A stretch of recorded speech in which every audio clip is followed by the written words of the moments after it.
Welcome to another edition of BS with Bob Schmidt. I am Bob Schmidt. My guest this time around is a guy that I've known for a long, long time. Used to be with the La Crosse Tribune. Well, were you the editor, Chris? You were the... Yes, I was the editor. You were the editor. And I had you on my radio program many times just talking about many different things, from biggest stories of the year to different events that were happening at the time. And we've both kind of gone separate ways. We're both out of the... We're both out of the media now. Well, I am mostly, and you're still a columnist. I am. I call myself a recovering journalist. And you're also, are you a Pulitzer Prize winner, or you were a Pulitzer Prize nominee? I was a nominee. Yes, I was not a Pulitzer Prize winner, but hey, not everybody gets nominated. So were you one of those guys that says, it was an honor just to be nominated? Yes, absolutely.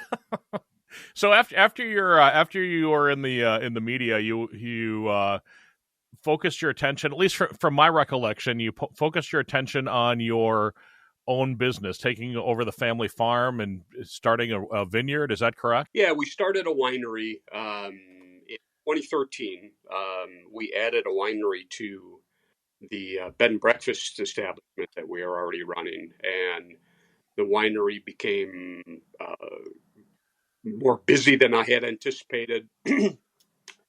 And I knew the state of the newspaper industry, and unfortunately it was heading south, and I knew that we needed more time to invest in our business. So that is 2015 is when I left the newspaper business full time to focus on the winery, and then I also entered the world of nonprofits. So when I said vineyard, what's the difference between a vineyard and a winery? So a vineyard is where they grow the grapes, and not every vineyard is a winery, and not every winery is a vineyard. There are wineries that grow their own grapes and make the wine out of those grapes. But I purchase products from other folks. So I purchase their grape juice, and then I make wine from that. So we did try to grow grapes, but it's farming, again, times 3. It's very labor intensive. We kept getting froze out every winter, and I'm much more prefer the wines that I can get from traditional grape growing countries like France and Italy and Spain and even California. So that's kind of our thing is I bring in the finest grapes, finest juices from throughout the world, and make those wines so that we can kind of give people a little experience of what a Spanish wine might taste like, and they don't have to go to Spain. So how did you get into the winemaking business? Well, meaning my wife Sherry and I, made our first batch of wine probably 40 some years ago. And when we opened our bed and breakfast in 2006, we were making lots of fruit wines that we were growing from product on the farm: raspberry, blackberry, strawberry, rhubarb. Heck, we even made a parsnip wine one year, which was actually quite interesting. As it aged, it took on kind of a brandy-like quality to it. So in Wisconsin, with a bed and breakfast license, you don't need a liquor license to serve 8 ounces of wine for your guests. So we would be sharing our homemade wines with the guests, and people like them, and that kind of gave us encouragement to say, a bed and breakfast and a winery might make a good business combination. So we started making grape wines. I started experiencing. I did a lot of research. I have no formal training in winemaking, but you take notes, you make mistakes, you try to learn from your mistakes, and you develop recipes and try to be consistent. So is there any difference between the way you make wine and the way that Lucy and I Love Lucy made it? Yeah, probably. I think there's a little more environmental cleanliness rules that you want to follow if you want your wine to turn out. Although my double E's would be excellent grape stompers if given. Are you still running the Airbnb, Chris? No, when we so in 2013, excuse me. 2023, it'll be coming up in 2 years ago this October, we made the decision to close the bed and breakfast in our at our rural farm location, and we moved the winery to West San. And since we couldn't be in two places at one time, we made that decision to focus on the winery. Yes, and I noticed I accidentally said Airbnb, and that's a whole other category of stuff rather than just a bed and breakfast. Yeah, and and I realized that was a Freudian slip, but that the whole industry changed dramatically because of the advent of Airbnbs, and we were a traditional full service uh, uh, bed and breakfast with custom and luxury rooms. We actually are going to reopen. We're moving with the times. We're reopening as a VRBO with three of our former guest rooms available for rent, and most of the house very luxurious jetted whirlpool tubs. So we're going to give that a whirl and see if the new form of lodging makes sense for today's consumers.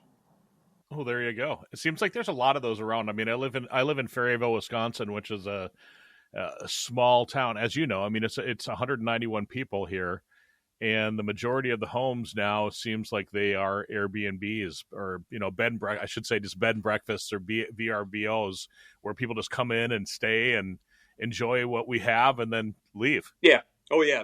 I mean, obviously, it's very popular. And on an interesting side note, um, the explosion of that kind of lodging has also had hurt our housing industry as well too, because as more and more of those are turned into businesses or in income potential, that leaves fewer single home families available for folks to buy. But that's again another conversation. Absolutely, we could have probably 100 conversations for sure, Chris. So you mentioned that you're a is Vinter, is that the right word? Yes, vintner. Is it? Correct. And then and you're a nonprofit, and you're going to be a VRVO. You're also a writer. How do you find time to do all of those different things? Plus the other things that you do in your life. That's a really good question. I look for, I guess, I look for chunks of time to be productive, and um, I'm an old farm kid, and we had to get up and milk cows in the morning. So my most productive time is generally early mornings, and so uh, for me, plus it seems to be a little less busy in the world of electronic messaging and things like that when I can get up early. So that for me is the most productive time of the day to get things done.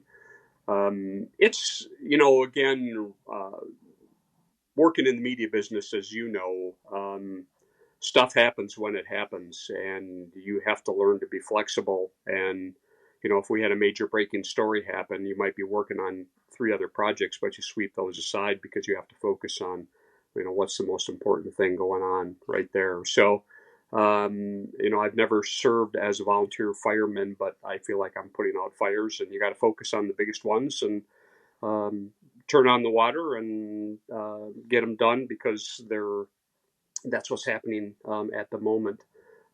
It is a challenge, though, as I get older. Eventually we'll have to scale a few of these things, and that is part of the Mad Master Plan, as there is. How do you prioritize the different quote unquote fires that you say? Meaning this one is the biggest one, and that one I can put off till tomorrow, and this one we'll just leave that one smoldering for a while. Yeah. Well, first of all, I still have a full time job with Seven Rivers Alliance, so I have to obviously devote that high on the list because they pay me to do a job. So I need to make sure that I'm getting those things done. After that, I think it's a matter of which one of those jobs is an emergency. Is it going to, if we don't get that done, is it going to impact the other things we do? And as a small business owner, you have to make sure that your business stays open and that it's staffed and that you're bringing in revenue. So, then you have to look at we have to get this done because it's going to impact our business, and so then you get it done. I'd like to say that above all, I try to listen to my wife, but I'm sure that that doesn't always happen. So I'm still of things. So the you mentioned staffing. How difficult is finding staffing uh, for your winery? Well, that's one of the reasons why we moved to West Salem, because being out in the middle of the country, although we had a beautiful location and we were very rural, we had a heck of a time trying to find staff. We just couldn't. We couldn't find people. When we moved to West Salem, we were fortunate to be able to find staff. It's still a challenge. We've had some staff turnover, like all small businesses do. But we're fortunate to be able to find replacements. And right now, we've got a great crew of people.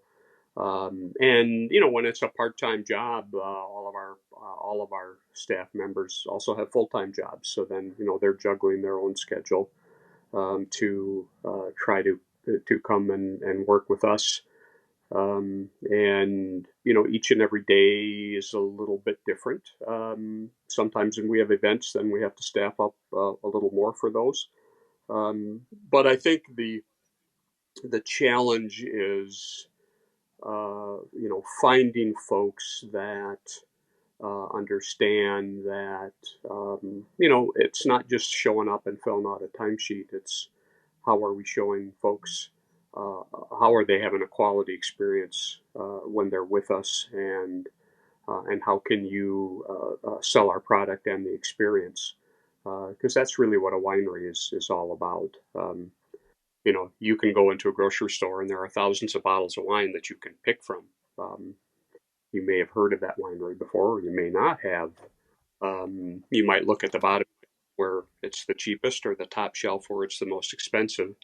We like to guide people through the wines and give them an experience that'll make them maybe think and appreciate wine a little more. So when I was in between my junior and senior year in high school, my job was working at a Catholic summer camp, and I know that I was in maintenance, and my roommate was a cook, and we had gotten into and found the wine stash for for mass as young men, and we grabbed a couple of bottles of church wine, drank those bottles of wine, proceeded to get sick all over the place, drinking that high quality church wine. Um, and since then, I really haven't been able to drink wine. What would you suggest for somebody that had a bad experience 40 years ago, longer than that, 42 years ago, drinking wine, and hasn't had it since then? Yeah, we all have kind of that poison story to tell, where we all overdid on one particular thing or another. So I guess I would start. Do you like sweet drinks? I've tried some of the like the more drier wines that were sweet, and I kind of like the way that it took away the wateriness of my mouth, if that makes sense. Yeah, yeah, well, absolutely. So, and so I'm assuming you like coffee then as well. Oh yeah, Yeah. So, I've got my quart right here. yeah, bud. So you might be actually be more acclimated toward red wines than you might expect, being a non-wine drinker, because red wines, you talked about the took away the wetness in your mouth. What red wines are generally dry. The dryness comes from two sources. They come from the tannins in the grape skins, so in the Uh-huh. oak that is used in the wine. And the tannins, when you drink a dry wine, it's that kind of that dry feeling on the inside of your cheeks, that is the dryness. For some folks, they say, "Well, I can't," they can't handle that. But it's like coffee. You become acclimated and you start to enjoy those kinds of flavors. And I also think that a red wine also paired with the proper food really makes a big difference as well too. Um, and the right temperature. Some people drink wine at room temperature, which is too warm generally. Even red wines need to be chilled a little bit. So I'm confident that if you come to the winery, I'll take you through a tasting and we'll find you something that you enjoy. Okay, I will definitely take you up on that because I want to like wine. I want to enjoy it, but like I said, I've just had that bad experience, and it's in the back of my head, and I think about that, and I'm like, I don't want to drink that. Do you remember what the brand was, Hogan, David? It probably was. It was probably probably the cheapest stuff that they sell because it was church wine. Yeah. Earlier you mentioned the Seven Rivers Alliance. That's where you're getting paid from. What is the Seven Rivers Alliance, and what do you do for them? Seven Rivers Alliance is a regional nonprofit economic development organization that started 25 or almost 30 years ago, had its initial beginnings. And we are an organization that believes in collaborative economic development.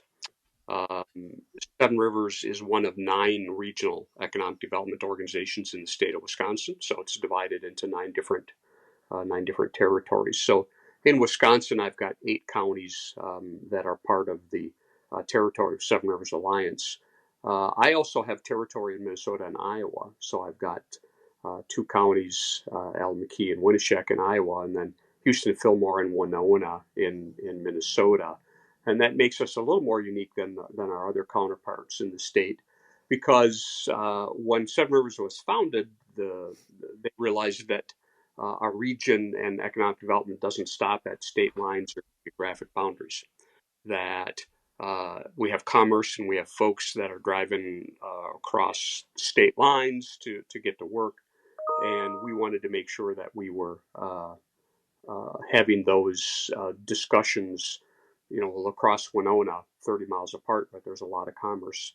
La Crescent and La Crosse, I mean, it's all kind of one community. And so our purpose is how do we make this area a better place to live and work? And we do that by focusing on some of our challenges and opportunities to help our businesses and to help our communities become stronger and more prosperous. How are you doing that? So I do that because I've got a ton of local partners. So I work with chambers and tourism bureaus and economic development folks all around the region, and try to find common issues and challenges that we all face, such as housing, transportation, childcare, knowing that those are universal issues. Those cross state lines, those cross the geopolitical boundaries. How do we find solutions that will help all of our communities, but more importantly, help communities to have those conversations? So, for example, I've been a part of a group of people that's working on what do we do when the Black Rock Bridge closes and they're out without a bridge for 2 years. We can't all just crawl into our shells and pretend it doesn't happen. It's a real economic impact on our region, and the more we dig into it, the more we find out that this is going to have a huge consequences on businesses, on farmers, on emergency medical people. It's an issue that transcends traditional economic development, but economic development and community development are really tied at the hip. And so it's hard to have a thriving community if you don't have a good plan, if you don't have folks that are in good leadership positions to drive those issues forward. And so I'm trying to offer my assistance in terms of contacting the appropriate state and federal authorities to help come up with answers, because we know that that's going to have a huge impact on that area. And that's the kind of thing that you need a real collaborative approach to try to solve. Oh, absolutely. And so I live in that area, and I see it like when the bridge closed for a couple of weeks earlier this year, and when it closed for a few weeks last year. It made a huge difference in our area. And as a matter of fact, Chris, I just found out the other day that one of my neighbors who lives half a mile away from me, out here, our properties are pretty big, so our neighbors aren't really next door. But one of my neighbors is actually selling their house because the couple both work in Lansing, Iowa, and they live here in Ferryville, and they don't want to have to drive that 2 hours each way, every day. So it adds 4 hours to their life on a for the next 2 years, which is terrible. Yep, that's huge. I mean, there are all sorts of ripple effects and impacts on that. And so, we're trying to work on some solutions. The goal is nobody wants businesses to close, but it's going to be tough. So how do we find ways to make sure that that there's commerce going on there? Can we find some emergency funds? It's kind of a different critter because it's not a natural emergency. So, it's not like a tornado or a flood that came through where the governor could use their powers. So, we're kind of treading some new territory here to try to figure out a way to make sure that this area is not being forgotten. And I should say, and as this isn't because somebody screwed up their job. This is a set of circumstances regarding the construction of the new bridge being very close to the old bridge, and the old bridge being built by a private contractor in the 1930s didn't really measure up to the standards of architecture that you would have today. So this is a safety issue. Right. I mean, that's why they've had to close the old bridge a couple times because, again, I don't know. I'm not an engineer, but bridges shouldn't sway when they're unless it's a rope bridge. And one of the weird things about this whole thing is that we know that it's happening. So like the date, middle of October. And so now the anticipation is there, and people are like, well, we need to hurry up and get over there and come back. And, and I found myself in the last 2 weeks over in Lansing, Iowa, 6 times in the last 2 weeks. And I hadn't gone there for the last 2 months, So it's one of those things where it's like, well, I got to go do it before it goes away. Yep. Yeah. It does make you think about it. And frankly, at least having that date allows us to plan better than the unknown, which is what we faced before was, it's going to close tomorrow and so, that does help with the planning process, but it's a tight window. Let's circle back around to like all of your businesses. So you've got, all these different things. Chris Hardie wears all of these different hats. What is the common thread that runs in between all of these different things that intertwines and interweaves to get, to make Chris Hardie the man that he is? I hearken back to growing up on a farm, and you learn the value of hard work because it's just built into what you do. And I've also been a person that loves new challenges and embraces opportunity. And, I never would have envisioned that, I don't have your typical resume that would lead into being a co-owner of a business and then leading economic development. But I think also my Bachelor of Arts degree in communications actually also helped me to do a lot of these things because when you get down to it, a lot of the world is about communication and how do we work with each other. And I think it also comes from so we moved to the family farm when I was 6 years old. So I've lived in this area for 55 plus years, and it's where we raised our family.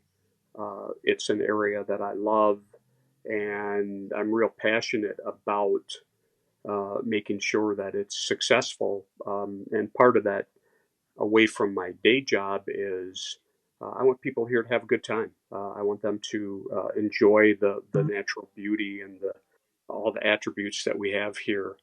And so I guess I'm driven by uh, uh, a desire to help and wanting people to really appreciate what we have here, and realize that part of our future success is we need more young families to come and live here as we start to age out. How do we make that happen? I actually, coming up in September, I actually hosting a regional housing consortium, and I'm pulling together folks from all across the region to really take a deep dive into this, because solving housing is such a multi-layered challenge. It stems even from we don't have enough builders and carpenters. So, okay, well, what are we doing about that? Are we working with school districts to get kids interested in those careers? How are we starting to build our own workforce so that we can have enough people to build? Where are developers? Can we recruit developers? Can we find folks that say yes, I would like to build in our communities? How do we find the land? How do we deal with rising lumber prices? How do we deal with the interest rates? How do we prepare communities to have that discussion? Are they even ready to grow? Do our communities even have any lots for sale if somebody wanted to build a house? What are they doing with the existing housing structure? Are they helping people to keep it in good repair? Some communities might say, I don't want to grow, but if you're not growing, you're dying, because if you're not taking care of your housing stock, Wisconsin uses property tax to help pay for our goods and services. And if communities are not increasing the value of their property, then they're being penalized because of the way Wisconsin funds its communities. So it's got to start there, followed closely by childcare. We can't recruit young families if we don't have a good childcare system, because folks can't go to work if they don't have the adequate childcare. So they're all interconnected. You can't pull one without the other. But you need to build it community by community. And I'm happy when one community wants to say, "Hey, can you help us have a discussion about what our priorities are?"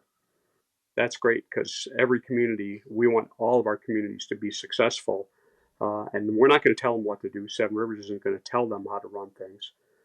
But I'm certainly there to help them to develop a plan. When you were talking there, I had so many things pop into my head, and I just wanted to I wanted to interrupt and throw in some things. I had a bunch of questions, and I'm like, I just got to let those things go. I do want to finish on kind of a funny note. I don't know if it's a funny note. I know that you and I have talked in the past, and I am one of the few people that actually doesn't mind Malort, and that's a terrible drink. I know that you're part of you're a card carrying member of another club, not a Malort club, but a different club. So tell me that, and then we'll wrap things up here. Yeah. So Washington Island, above Door County, boasts of a place called Nielsen's Pub. So Nielsen's has the distinction of being one of the very few taverns that stayed open during Prohibition. And they did this because, well, one, they were remote, but even the feds finally found even remote locations. But they serve bitters. And legend has it that when they were charged with violation of the Volstead Act, that in their defense, they took bitters into the trial and they poured a shot for the judge, and the judge tasted it and he said, anything that tastes this bad can't be good for you, or has to be for medicinal purposes only. So allow them to stay open. And of course, bitters has a high alcoholic content. So they stayed open during Prohibition. You can visit there today, and they'll pour you a nice, healthy shot of bitters, and you got to chug it down, and then you put your thumbprint in the dredges, and then you put your print on a card, and then you're a card carrying member of the Nielsen Bitters Club. So you can add that to my really impressive bio. I'm a Bitters Club member. Did you say bio or bile? Yeah, well, either or. Have you ever tried Malort? I have not tried Malort. Clearly, now since you've mentioned it, I'm going to have to. So I'll have to find some and bring some up, and we'll trade. I'll give you some of that, and then you walk me through your great wines. And speaking of the wines, how do we find Brambleberry? How do we get there? What's the hours? Yeah, so we are right in downtown West Salem.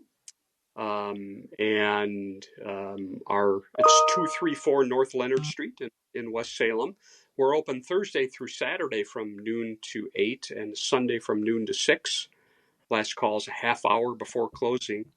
And we do guided tastings or table tastings. We also serve some light food, homemade pizzas and bruschetta and cheese plates, charcuterie, just good things to have with wine. So we would invite anybody in to come and check us out. We make over 50 different wines. That's correct. You heard that. You heard that correctly. 50. Wow. It's actually 54. So we make everything from dry reds to dry whites to sweet sangrias. So we'll find something for everyone's palate, even yours, my friend. Thanks so much for listening to the BS with Bob podcast. Basically, it's just me pulling up the metaphorical bar stool and chatting with everyone from entertainers to educators to business owners to marketing gurus.